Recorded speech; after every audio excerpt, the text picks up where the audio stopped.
gave a speech in London called The Ideal Trading Mindset. The theme of the talk was, how do you develop the right kind of trading mindset? How do you train yourself? If I want to be a better tennis player, I go out and I practice. I play a lot of matches and I improve, but how do you get better as a trader? That's what the presentation was also about. So I got the laser pointer here. And just bear in mind, I can't actually see any of your comments. So the argument here is that normal thinking doesn't lead to profitable trading. I want to tell you why I believe that. How did I come to have that belief system? It started 21 years ago.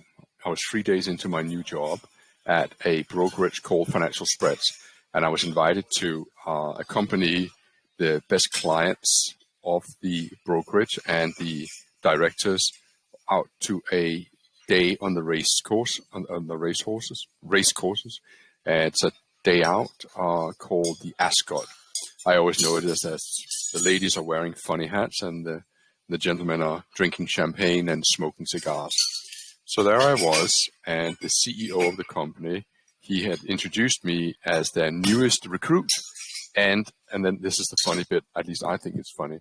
He's saying he knows charts, as if knowing about chart analysis was some kind of novelty back then. But it was, because back then, 21 years ago, the trading platforms had no charts. When I worked at City Index, there were no charts. So there I was on board this executive coach, and I was being introduced as the person who knew about chart analysis. The first person that just sit down in front of me was a gentleman who owned a string of pharmacies up in north of England. And he said to me, could you please analyze this chart here? And I looked at it, or I remember it, and it was a company called Marconi. Now, what's interesting about Marconi was that it had been a bit of a darling in the FTSE 100 index, but it had fallen from grace from a price of about £12, 1,200 pence, down to, at this point when I spoke to this gentleman, was trading around 300 pence. The story of Marconi, actually, eventually it went bust. It went to zero. Now, but what's interesting here was that this gentleman had bought a little bit when it had retracted off the highs, because he was thinking it was getting quite cheap. Then he added to his position down here, and then he added to his position down here and here and here and here, because as he said, this has got to be the cheapest company I've ever come across. Now, at the time, I wasn't able to formulate my opinion as I was later, but essentially it was the first time I ever came across an individual who was not trading or investing on the merit of what he was seeing in the market, but what he was actually believing. And he had the misguided notion that a stock that had fallen a lot in price was cheap. But as I said at the time, I wasn't able to verbalize what I know to be true today. It was to be a few years before I got my next lesson about mass psychology.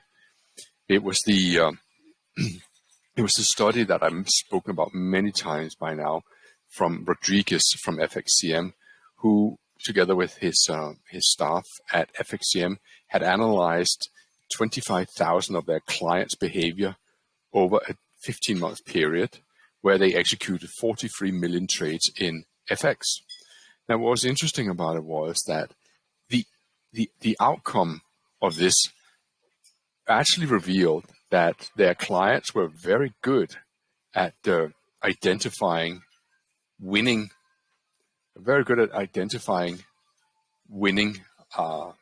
so we say trading setups.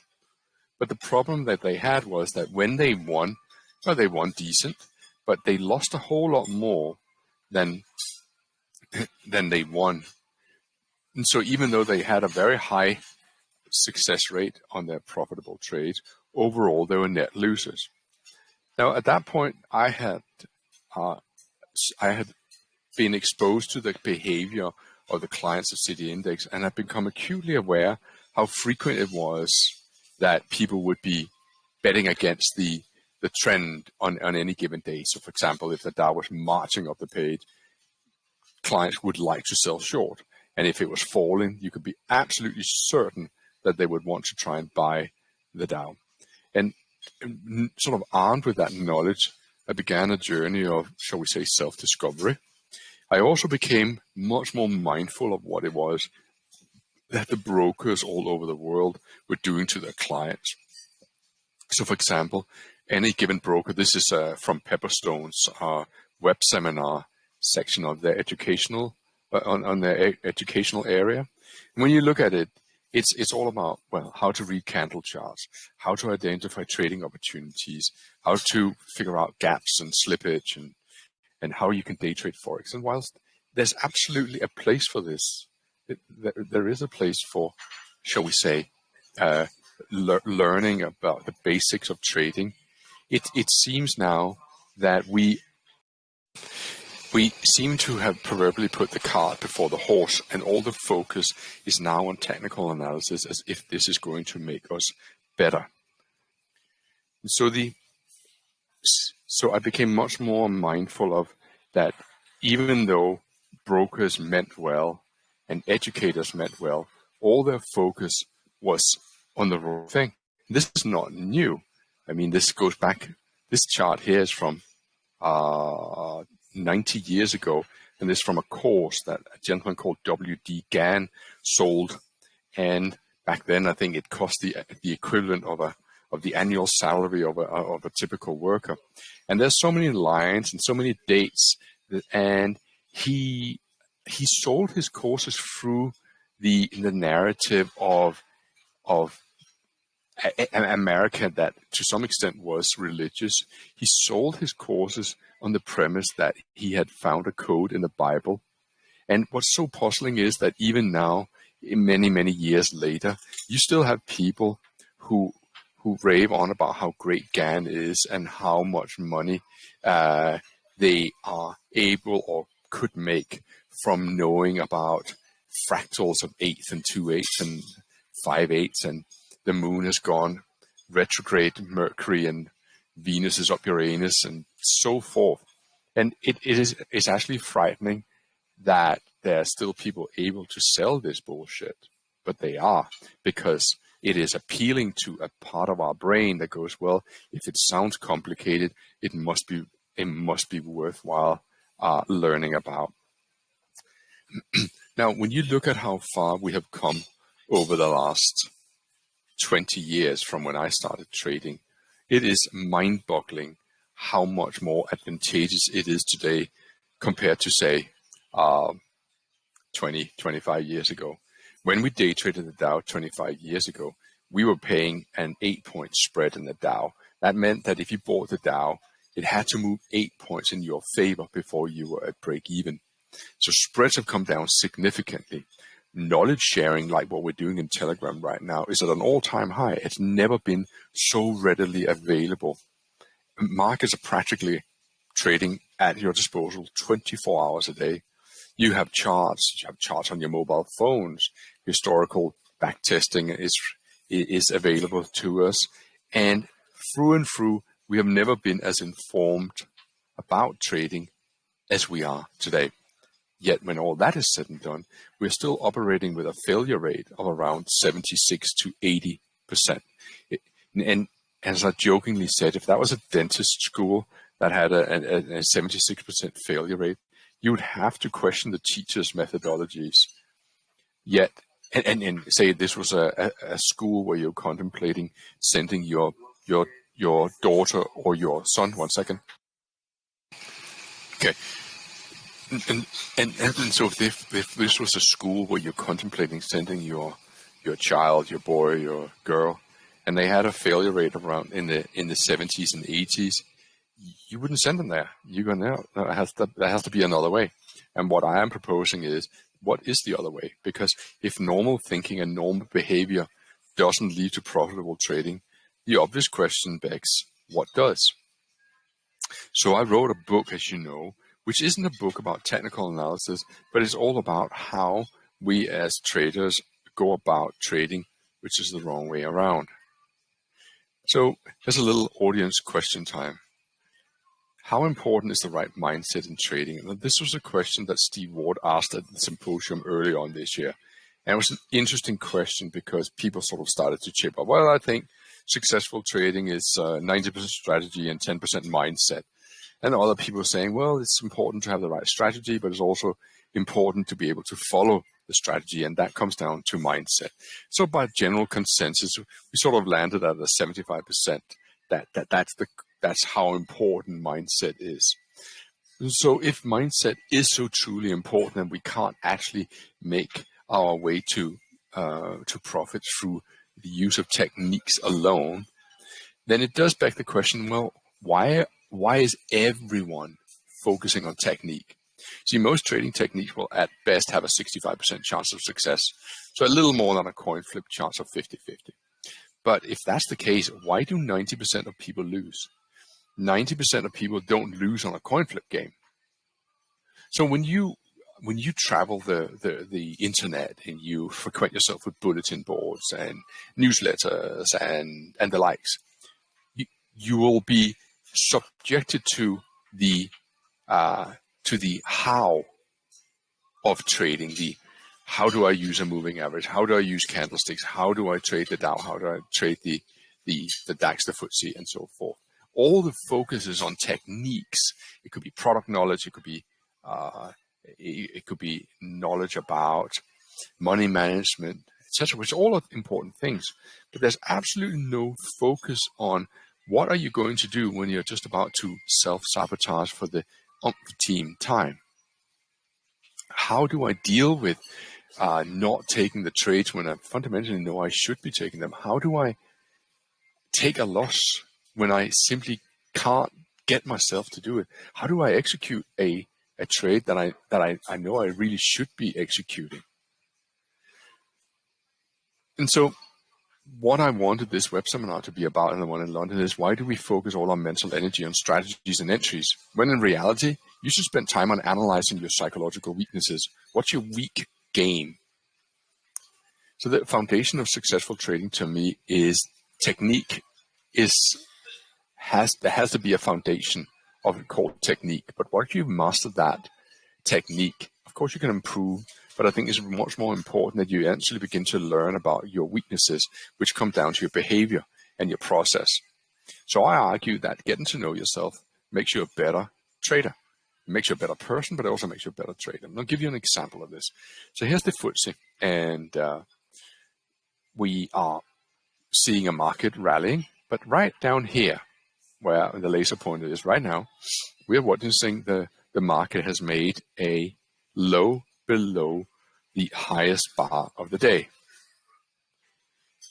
So the highest bar of the day is this bar that we're seeing here, and we have now closed below the low of the highest bar.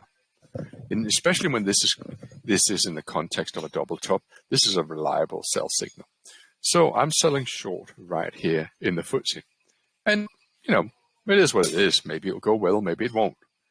And then what happens is that the market then makes a push above, at which point I'm going, oh, this is not looking good. But then it comes all the way back down again, at which point I'm thinking, it's all good. It's going to go back down to the lows again. But then what happens over the subsequent bars? Actually, let me just pause for a second because I think this is important. So what you're seeing here is Rafa Nadal and Roger Federer headed out to center court for one of their epic battles. It could have been the one in 2007, could have been the one in 2008. But it's not actually those two I want you to look at. What I want you to look at is this.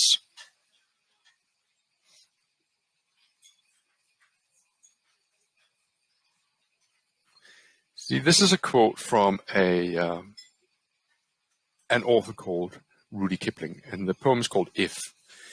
If you can meet with triumph and disaster and treat those two impostors just the same, then you shall be a success, if you can do that.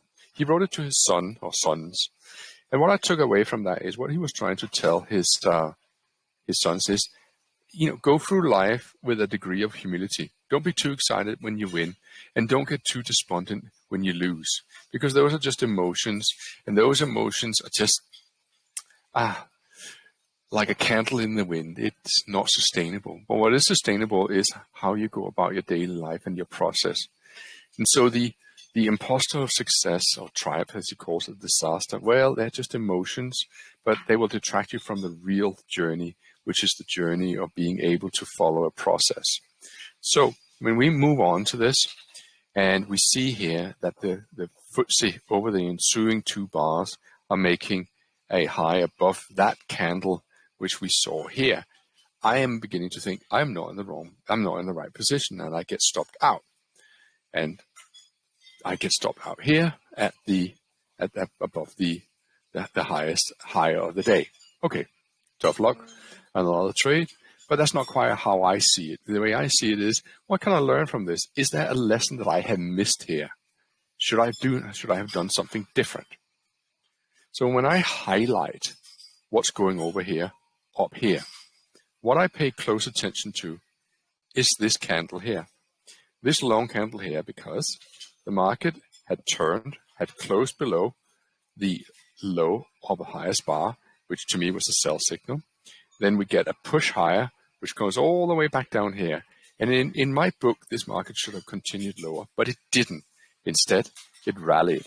And I began to go through the days and the weeks and the months and the years before that, going, hey, is this something that happens frequently?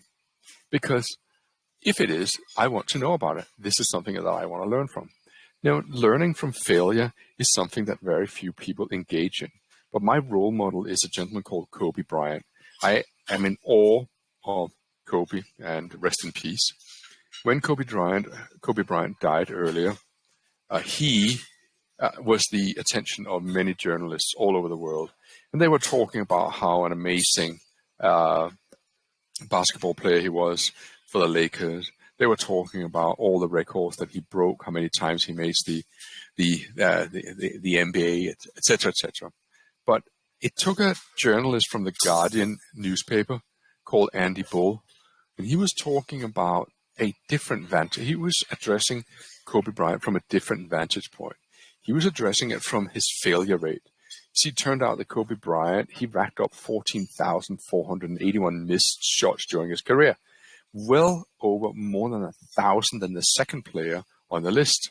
And so the journalist concluded that actually Bryant's success story began with working to conquer the fear of failure. You see, on this previous trade that I just executed, it was so easy to just dismiss it as, oh, well, nothing to learn. It was just another losing trade. But I saw it differently. And I believe that that's a mindset thing, that much of our progress as a species and as individuals comes from our setbacks, that we learn from our setbacks. Therefore, our relationship with setbacks is highly correlated with our position in the food chain, both in society and within the hierarchy of our work, within the hierarchy of employment, maybe on our social status.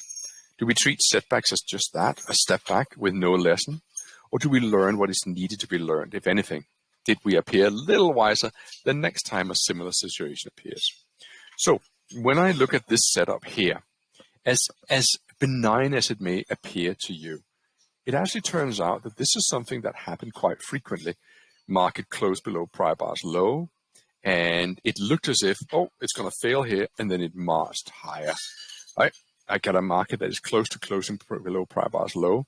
It looks as if we're headed lower, and boom, high again. Market makes a retracement of 3 or 4 bars, closes below prior bar's low, and up here, it looks as if market is headed back down again because we got a push higher, and then we close it all the way down, and yet the market somehow managed to find the strength. And so I began to think, no, there's something I need to learn here. And I went through years and years of this particular pattern, just looking for this particular pattern, so that I may be 100% prepared for it the next time it was to happen. And then, these are a couple of more examples of this. And then something really interesting happened.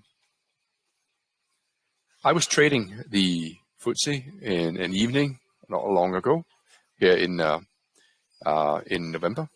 And I executed 2 trades in the FTSE at £300 a point at 7,362. Now, what's interesting about it was that it looked to me as if the market is double topped, trending lower, and this is just a retracement. But then what occurred to me was, as I had executed the trade, it occurred to me, hang on, what is this thing that I'm seeing right here? And it turns out that that's the exact same pattern that I had done so much research on, and it had just slipped under the radar. And I saw it, and I go, wow, I shouldn't be short here at all. I should be long. This is a mistake to be short here. Had I not done those hundreds of hours of research in this pattern, that lesson may have slipped me.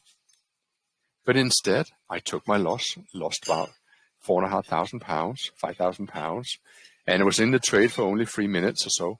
And then I very quickly reversed long. Now I know what you're thinking, saying, yeah, anybody can say that. So I'd like to prove it to you. Here's my track record. Here's the trades.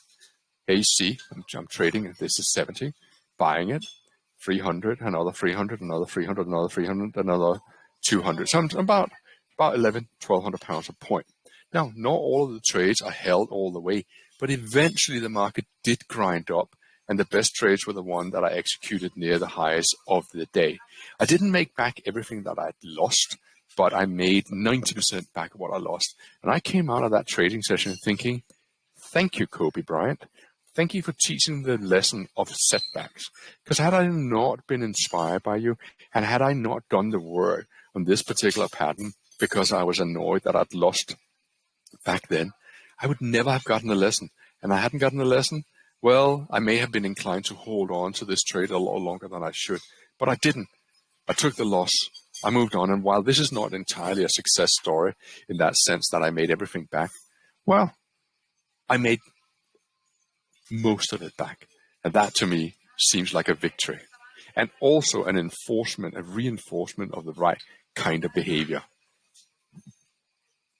So the solution, as I call it, part one, is review and discover.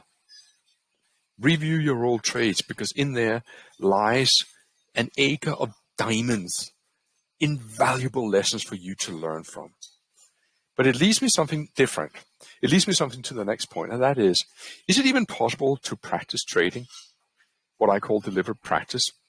And it turns out that I have found a way, and I'd like to discuss that with you. The person you're seeing over here to the left, lady, could you shut the fuck up? Some of us are trying to work while you're yip-yapping away. You know, be respectful.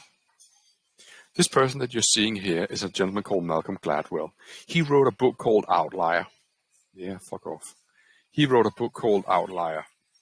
And Outlier suggested that if we do something for 10,000 hours, we are going to be experts. It's essentially the difference between average performers and high performers is that they have practiced a whole lot longer than the average performers. And I read that and I probably swallowed it hook, line, and sinker. But there was something about it that didn't resonate with me. And I based that on my own driving.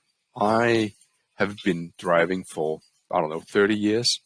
And then I was invited on my birthday to a race course where I put myself into one of those performance cars. I think it was a Mercedes-Benz GT S version. And I had a driver who basically said, do this, do that. So I was driving. And I realized that while I think of myself as a pretty good driver as I'm racing down the motorway, the Autobahn, actually, that's not driving. That's just cruising straight ahead. If you want to improve, you really got to give your mind a challenge to solve, because the challenge for a mind is not there if you're just doing what you always do. And it reminds me of, let me just go to this one here. I was watching Wimbledon a while ago, and there was a commentator who was passing comment on one of the tennis players. And he said, practice makes perfect. And then Tim Henman, who's a bit of a legend within the English the English tennis community, he said, no, practice does not make perfect. Practice makes permanent. What does make perfect is perfect practice, which was something Vince Lombardi was out. And he's an American football coach who gained an incredible notoriety for his performance and what he was able to bring out in his players. So we go back to Malcolm Gladwell, and the gentleman to the right of Malcolm Gladwell is actually the architect of the research. And his name is Anders Ericsson. He's a Swedish researcher who works at an American university. He was the original proponent of the 10,000-hour rule. But as he stated in an interview, look, I never said that if you practice something for 10,000 hours, you become an expert. What you need to do is you need to create what I call deliberate practice. And the way to create deliberate practice, for example, in the context of trading, is that you set yourself a specific challenge, because your brain is a problem-solving mechanism. And if you just say, I'm just going to study charts, you're not going to learn anything, because your mind is just going to glance over what is always glanced over. But if you say to yourself, I am going to find out all the single times that the FTSE makes that pattern that I just showed you, and then I'm going to document it, I'm catalog it, and then the next time I see it, I'm going to trade it. And so what Anders Ericsson basically said was that the people that he had researched, the violinists, the pianists, the athletes, they only become experts because their coaches had set them specific challenging tasks that they had to solve. So it wasn't just a question of doing the same serve over and over. Instead, it was about doing the same serve, trying to land it in a particular challenging part of the court, for example, or that your fingers had to learn a very specific, deliberate sequence to play the violin. That's how you improve, by actually tasking yourself with a very, very specific sort of behavior in order to uncover a new behavior.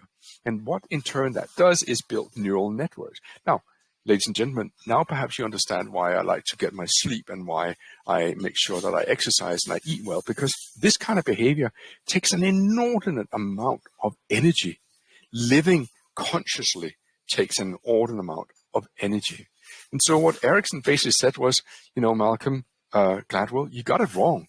It's not about doing something for 10,000 hours. It's about doing it deliberately and truly, truly challenging yourself. Now, how can we do that as when we don't have coaches? And I remember my ex, who was an exquisite ballerina.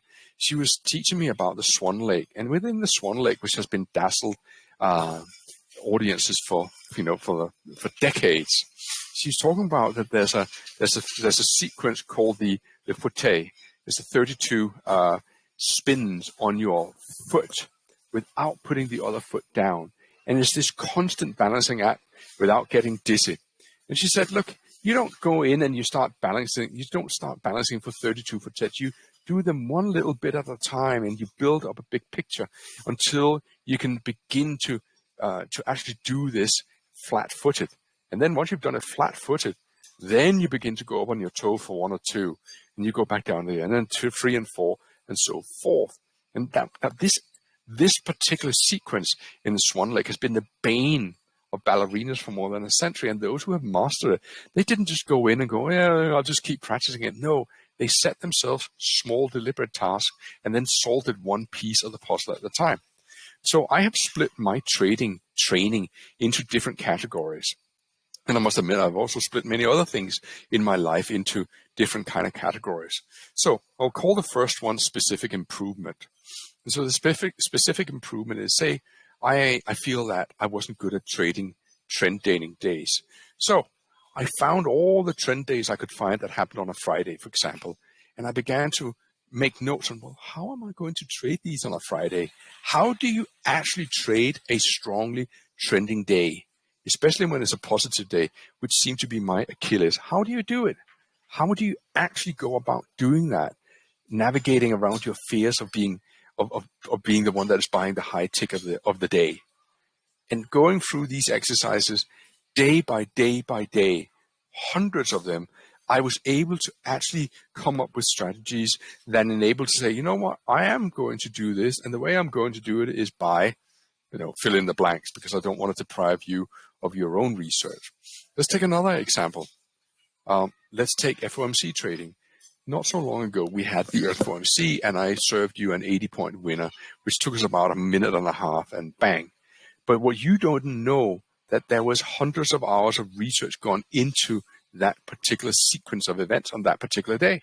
I had taken every FOMC event that I could find over the last 10 years, and I had meticulously gone through every single one of them, finding out how do you successfully trade FOMC. And I came up with a trading pattern that I call the Rule of 4. Again, I'm not going to deprive you of your own research, but the Rule of 4 has been something that you have been subjected to, probably without even knowing it. You just heard me say, we're shorting the DAX here, or we're shorting the Dow here, or whatever it may be. But going through every single one of these FOMCs, I found a way to successfully navigate this particular and oftentimes very difficult market to trade. That was my mind being tasked with a very specific exercise, being how do you trade the FOMC? When you look at the school run, same story. How do you trade the DAX successfully in the morning?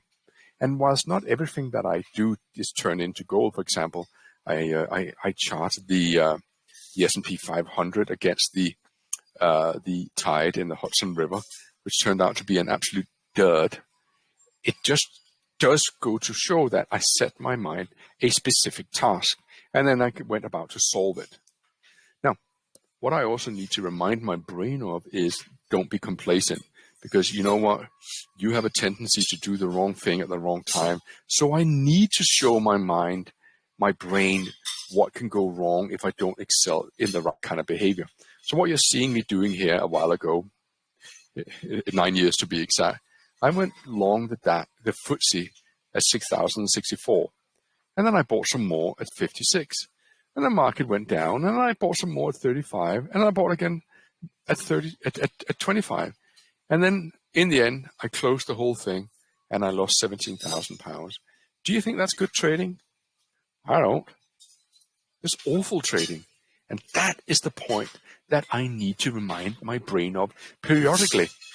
Because you have to be the master of your own kingdom, but you also need to acknowledge that your mind has at its core function to enable you to forget pain. It, as its core, it wants to protect you against pain. It means that it will protect you against remembering the losses because, hey, that's painful. So I am going to do the exact opposite by saying, fuck you, brain. I need you to remember how badly you can act when you're under stress. So don't you ever dare adding to a losing position. But what's the opposite of adding to a losing position? What's the very opposite behavior? It is to add to a winning position. And that's why we're doing it. It is not just that we make more when it's going well. It is also that we are counteracting the very things that our brain has a tendency to do to us. And I don't want that. This is a stupid example. But it goes the same. I bought one of those smartwatches. It only cost me 20 quid because I don't need anything else. But I need to know how quickly can I run 10 kilometers? How quickly can I walk 5 kilometers? Am I improving? And why am I just cruising? So everything in my life that I know of, I'm just trying to improve because that's what I get a buzz out of, ladies and gentlemen. Mental improvement. I call it the Book of Horror. Can you see Jack Nicholson in here? He's like from The Shining. Anyway, my book of horror, and I've actually taken this from someone who gave me these. It's not my own, not all of them. But it's just this is what I have a tendency to do. And I want to be reminded before the trading day starts not to act in the wrong way. I want to act in the right way. So solution part 2 for me is posing specific questions has enabled me to develop a much sharper edge in my trading because I'm not embracing every single aspect of the game. Not every single aspect of it. What's the point in analyzing the FTSE in trading between 12 o'clock until 3 o'clock if you're only trading in the morning?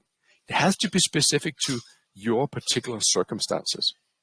And furthermore, you also have to acknowledge and embed in your psyche that there is no amount of math, there's no amount of indicators, there's no amount of anything that can get you out of having to experience uncertainty.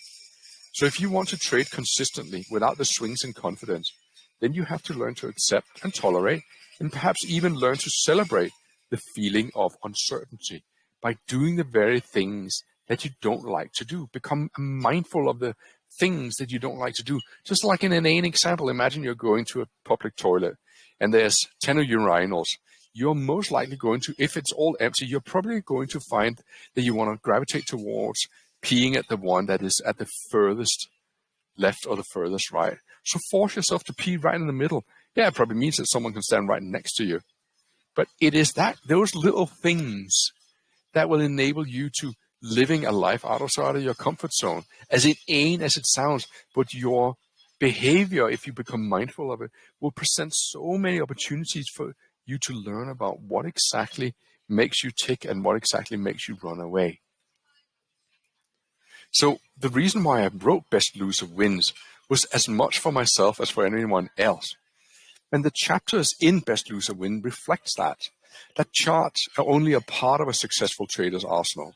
And the curse of patterns is not every pattern is 100% successful, because we have a tendency to see what we want to see. And if we don't set our mind specific exercises from a charting point of view, we'll most likely not improve. We also need to learn to fight our humanness and act on the very things we don't like to act on. And only by being mindful of them and having a process, a review process, will you actually be able to achieve that. And maybe you need to drive yourself into disgust before you actually change your behavior.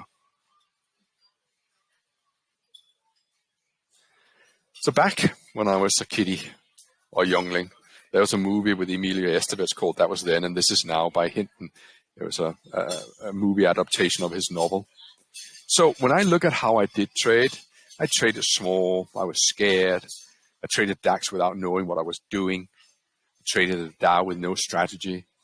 I won a little very often, and then I lost a lot once or twice. I suffered from the supermarket mentality, so when the Dow was falling, I would be buying and buying and buying.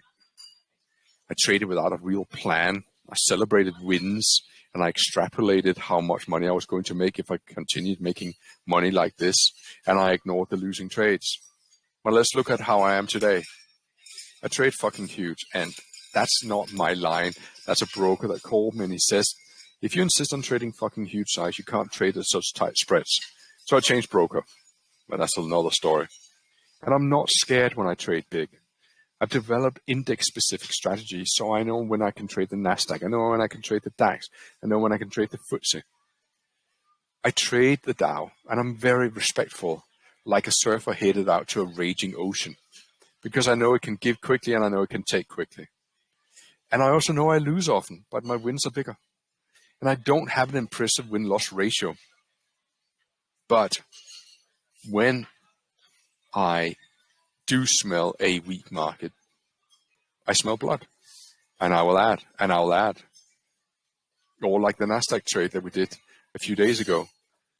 To me, that had all the hallmarks of all the research I'd done. And I was expecting new highs for the day. And we kept pushing and pushing and pushing. And we turned a losing day into a big winning day. So I trade with a plan specific to the instrument and the time of the day. And when I win, I don't look too deeply into it. But I do look. And when I am losing, I try to figure out, what could I have done differently? Was there something I did wrong here? So what I want to say is that slow progress is better than no progress. Remember that. Stay positive. And don't give up. Because if you really want this, all you have to do is to think differently than to everyone else. You are not the 90%. You're the 10%. Why? Well, because I'm training you. I'm guiding you. And I'm telling you what to do.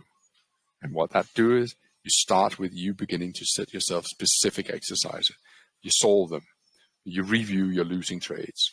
You don't necessarily celebrate big time when you win. And you care less. You don't care less when you lose. So you confront the pain head on. That's how we progress. Anyway, that was the last slide. I don't know if this will work, but I really wanted to give it the talk how it was meant to be. That was nice. It was nice to be able to give the talk how I wanted to, even though there was staff around me or people around me. So now